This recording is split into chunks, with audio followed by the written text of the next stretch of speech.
That's been good, you know. I've had more time to focus on my training.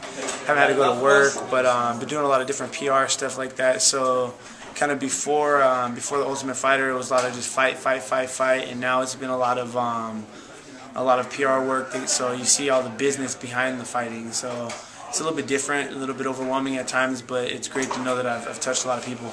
One of my most favorite moments was just the first second we opened the doors and we're all running through the house trying to find our beds, and it was like, you know, I ran one direction and I ran to the room that had like 6 beds in it, and immediately as soon as I hit the doorway I pumped the brakes and I knew that wasn't the way to go, so I ran back the other way and I just started yelling for McCray, and then as soon as McCray came in, McCray jumped on his bed and we both looked at each other because we had a room with just 2 beds, just the 2 of us, and we knew like we were finally in, you know. So that right there, once you had your bed, it was set, you know, you knew you were going to be resting your head for 6 weeks.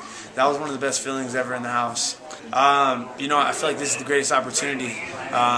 You know, everyone says, you know, your next fight is always your biggest fight. So I'm a firm believer in that right here because I'm sitting at 2-1. So this gives me the opportunity to step into the UFC, and this is kind of like my tryout to see if I'm gonna step in or step out.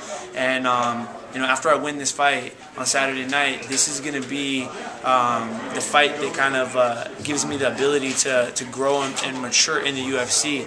Sitting at 2-1, you know, if I fight for the next 5-10 years, you know, for the greatest fight organization that there is, that means, you know, 85-95% of my fights, hopefully, you know, God willing, will be in the greatest fight organization, which is the UFC. So this gives me the ability to set myself away from most fighters, where most fighters got to bust their ass just to get to this point, and they have a career before they even get here, where I'm going to have the opportunity to sit there and grow with the UFC. So I'm definitely excited about this fight.